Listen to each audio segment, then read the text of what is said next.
E aí, torcedor do Verdão, beleza? Mais um vídeo aqui no canal JP Palmeiras para trazer aí as últimas informações do nosso Verdão, galera.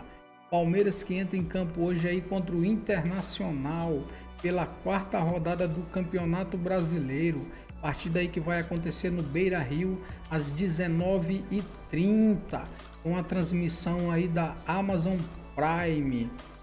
Uma escalação aqui do Verdão, uma provável, né, escalação do Verdão, com o Everton, Bruno Fux, Gustavo Gomes, Micael, Piquerez, Emiliano, Felipe Anderson, Richard Rios, Estevão, Facundo Torres e Vitor Roque, galera. Estou trazendo aqui para vocês também o Seleção Sport TV, trazendo aí mais informações aí sobre essa grande partida que vai acontecer daqui a pouco, né? Às 19h30. Fica aí até o final do vídeo aí. Não se esqueça de deixar aquele like, beleza? Começando a falar deste Internacional e Palmeiras, e já que a Jéssica preza tanto a força da camisa no futebol brasileiro, quem tem mais camisa? Palmeiras ou Inter, Jéssica? Que roubada, se você quiser, Jéssica. Depois dessa. Não faz. Que roubada. Que roubada. Cara, não é teu amigo mesmo, não tem jeito. Não, vamos falar do momento colorado. Como é que você avalia o momento colorado, Jéssica? São duas camisas pesadíssimas. Não Sem vou fugir dúvida. desse assunto. São pesadíssimas e não consigo dizer qual que é mais pesada. Não, obviamente, Mas, estava assim, te zoando. O Inter Só faltava jogar... você querer responder isso. Nem eu deixaria. Aí ia ser coragem. Nem eu deixaria. Mas voltando... O Inter jogando em casa, ele tem uma força ainda maior, né? E é um time que está sendo tão competitivo dentro ou fora de casa, que hoje ter o Inter pela frente, você vai demandar do clube muito preparo, muito estudo do adversário, além do que já é feito naturalmente por qualquer equipe, né, ao longo do campeonato. Então, é um Inter que ele se prepara muito bem, que ele lê o adversário, que ele se posiciona, que ele ajusta as peças, especialmente no meio-campo. Se a gente fizer uma análise mais criteriosa nas funções do Fernando, o primeiro volante do Internacional, quando ele desce para a zaga, que momento ele desce para alinhar com os zagueiros, quem que ele acompanha nas jogadas, você começa a entender toda a competência do Roger no treinamento desse Internacional. Então, é um jogo dificílimo para o Palmeiras. Para o Inter, é um Inter que vem muito consolidado aí no trabalho do Roger e enfrenta um Palmeiras que está se reinventando nas últimas duas rodadas. É um Abel Ferreira que encontrou uma nova forma de jogar para priorizar a qualidade, a característica das peças que ele tem hoje no elenco, especialmente Felipe Anderson, Vitor Roque, que é um jogador que precisa, ao meu ver, de jogadas pelo chão acontecerem. A partir do momento que ele mudou esse posicionamento e do próprio Estevão, o Palmeiras trouxe uma nova forma de atacar. Começou a produzir mais, começou a ser mais criativo, as chances passaram a aparecer, não virou mais aquele Palmeiras de só cruzar a bola para a área, buscando o Vitor Roque brigando lá com os zagueiros adversários. Então tá bacana de ver, enfrentamento de um Palmeiras que mais uma vez se reinventa sob o comando do Abel, contra um Inter aí que está bem consolidado aí no comando do Roger. A versão a que você se referia, que já a gente vai colocar na tela, né, a escalação do último sábado, é sem nenhuma dúvida a melhor versão do Palmeiras no ano. E aí fica a dúvida se vai se confirmar, né, o alto desempenho que o Palmeiras teve no sábado contra o Corinthians com a formação a que você se refere. O Estevão centralizado, o Felipe Anderson na direita, né, o time realmente subiu muito o nível de atuação. Facão, subiu muito. Quanto o Paulinho já pode ser aproveitado, essa minutagem dele já vai aumentar, né, em relação ao jogo contra o Corinthians, exato. Sim. Eu tenho uma coisa nesse time do Inter que eu gosto muito, é um time que sabe aproveitar as oportunidades que o jogo dá. A gente sabe que durante um jogo são vários mini-jogos que acontecem, né? E no mini-jogo que está a favor do Inter, o Inter sabe decidir, sabe aproveitar. Nas duas últimas partidas no Beira-Rio, os adversários tiveram um jogador expulso, né? O Cruzeiro perdeu um jogador, o Inter rapidamente se aproveitou, 3-0. Atropelou. E contra o Atlético Nacional de Medellín estava 1-0, um jogo duríssimo. Jogo sofrido. O atacante do Atlético Nacional foi expulso e o Inter, 2-0, 3-0, acabou o jogo ali. Enfim, então é um time que sabe aproveitar. No primeiro jogo da final contra o Grêmio, também no Campeonato Gaúcho, entendeu que o jogo era pelos lados, identificou duas jogadas pelo lado, matou o Grêmio. E assim, Eric, faz um time o resultado, muito objetivo. Faz o resultado e ajusta a sua postura e aí o adversário não tem mais chance. E o contrário também, né? Contra o Bahia, por exemplo, Libertadores, Bahia faz 1-0, aí o Bahia dá uma baixadinha, ele cresce por fim, empata. Exato. É impressionante como os caras têm leitura. Sabe aproveitar as vantagens dos mini-jogos dentro do jogo grande. Agora, assim, né? só um detalhe sobre o Palmeiras, essa evolução, eu concordo 100% com a Jéssica e com vocês, de uma forma geral, pelo que foi o jogo contra o Corinthians, ter sido melhor, mas esse ajuste passa muito pelo Fux de lateral, né? Também. Que é algo que a gente já tinha visto um pouquinho no Atlético. Ele chegou a jogar alguns jogos de lateral, que é um jogador formado no Inter, inclusive vai reencontrar o Inter. Velocidade para ser esse cara, até para ter um pouquinho de saída pela direita, e é um zagueiro. Então te dá estatura, te dá capacidade de marcação. Eu acho que ajudou a ajustar o time e permitiu que você tivesse um cara no corredor ali que não precisasse voltar tanto, seja o Estevão, seja o Felipe Anderson. Mas no jogo contra o Palmeiras, o Felipe jogou quase como um ala, e o Fux como um terceiro zagueiro mesmo. No jogo anterior, o Estevão ficou jogou o Felipe no corredor, e o Piquerez o tempo inteiro. Tanto que, às vezes, quando baixava a linha de 5, eu me lembro do Ricardinho comentando o jogo no sábado passado, ele falava, cara, às vezes o Felipe Anderson nem precisa baixar tanto para fazer essa linha de 5, porque ele pode aproveitar esse espaço depois para atacar, porque o Corinthians... Eu não me lembro quem exatamente estava por ali. Então foi bem interessante. O cara que o Milito usava pouquíssimo no Atlético. Né? Tanto que aí aconteceu uma negociação natural, o Caio Paulista foi pro Atlético, enfim, o Atlético abriu mão de um cara que hoje seria... E ele é um jogador porque ele usava o Lianco usou ali, o Sarabia ali, preferiu o Sarabia. E ele é um jogador que dá muito passe.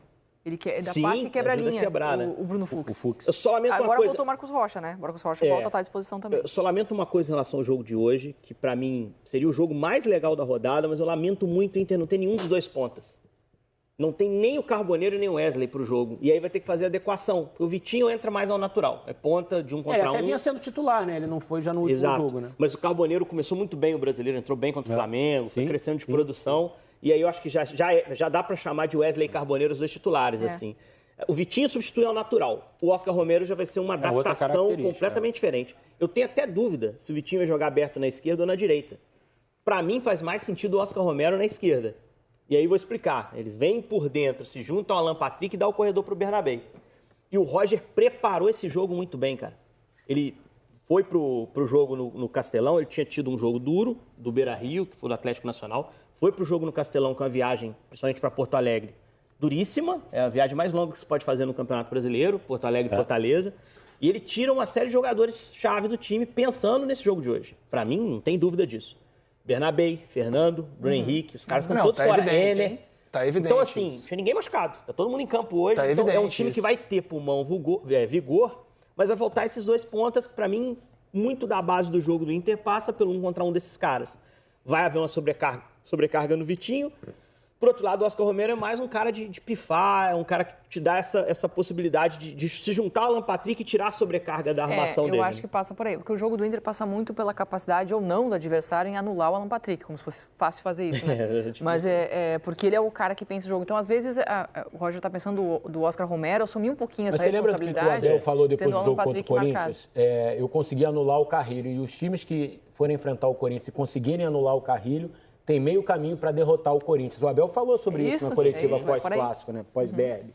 Então, não sei se ele vai adotar a mesma estratégia para fazer o que ele fez com o Carrilho com o Alan Patrick, por exemplo. O Alan Patrick está tão bem que ontem a gente fez um que é melhor e a gente colocou Estevão contra Alan Patrick, porque hoje eles ocupam a mesma faixa do campo, né?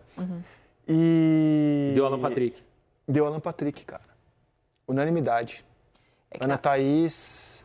Grafite. Me ajuda aí, produção, quem era o terceiro elemento do programa de ontem? E deu unanimidade. São funções diferentes, né? Ainda que o Estevão esteja centralizado agora... Deu unanimidade. Ainda que o Estevão esteja centralizado agora, acho que não... O Estevão está começando esse trabalho, exato, né? De jogador por dentro. Ele acho que até vai preparando ele para o Chelsea, né? Porque parece que tem uma promessa de no Chelsea ele ser mais aproveitado como um jogador por dentro. Eu acho meio furada para ele, porque vai disputar a posição com o melhor jogador do Chelsea, acho que é o Cole Palmer. Já tô pensando no meio do ano aí pro Estevão, mas eu acho que é um jogo, cara, que é bom pro Vitor Roque de hoje.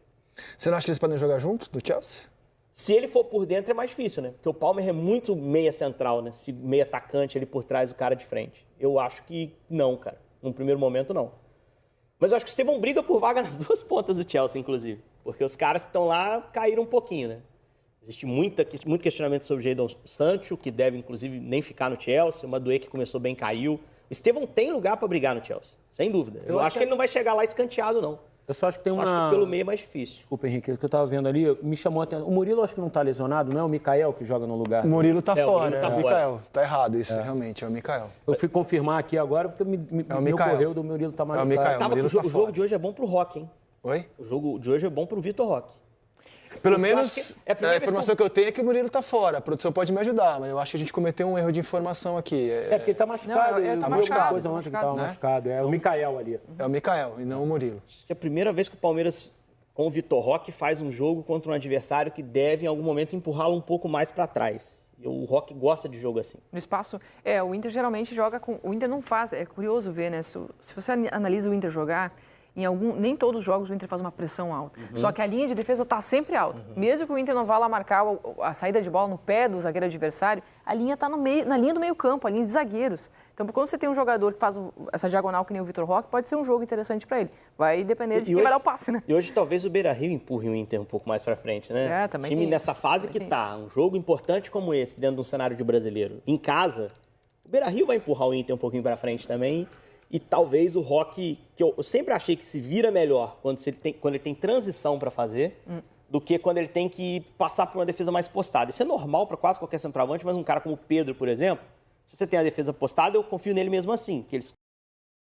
O Roque sofre um pouco mais, que ele não é aquele cara... Ele não é um cara para brigar ali pela bola Ele é bom aérea, de área de também, zagueiro. mas eu acho que um cenário desse pode ser bom para o Vitor Roque. E um destaque também no trabalho do Roger é ele estar antenado ao que o campo está dizendo, né? Porque ele começa o ano e é campeão gaúcho com o Borré jogando como titular e o Enner como reserva, né? O Enner entrou super bem nos últimos jogos, fez gols e tal, e ao que parece, nesses últimos jogos, o Enner ganhou a posição do Borré. Por uma questão de estilo, por uma questão de atuação individual melhor, o Enner ganhou. E isso é muito legal quando o técnico tem essa percepção e fala, esse agora é o momento do Enner. Porque não é fácil você manter um dos dois no banco. Consegue gerir isso, né? Não é Os dois são grandes, né? Os dois são grandes. O Bruno Henrique também ganhando espaço do Thiago Maia, Carboneiro ganhando espaço no time. O Roger tá muito bem, cara. Acabou de renovar, né? Semana ele renovou o contrato. Olha... Bom, e tem Grenal sábado, né? Semana pesada do Inter, né? Você pega o Palmeiras e pega o Grêmio, cara, em sequência, não é uma semana fácil, né, pra você... Eu diria que é mais pesado pro Grêmio nesse momento. É verdade, também acho. Esse adversário. O Grêmio também, Mas o vento tá a favor do Inter, mas assim... O clássico é sempre complicado. Mas é clássico é complicado. Não, e porque, claro, porque o Grêmio tá num momento em que ele parece não ter nada, né? Não tem qualidade individual, não tem conjunto, o que tem o Grêmio? Mas o Grêmio não é assunto de agora, não. O assunto de agora é desafiar vocês a fugirem da pauta São Paulo, sem ficar falando, mas e o Zubeldia, hein? Mas e o trabalho do Zubeldia, hein? Então é isso, torcedor do Verdão. Não se esqueça de deixar o seu placar aí nos comentários para o jogo de hoje à noite. Deixa aquele like, beleza? Se inscreva também no canal se ainda não for inscrito. Falou e até mais!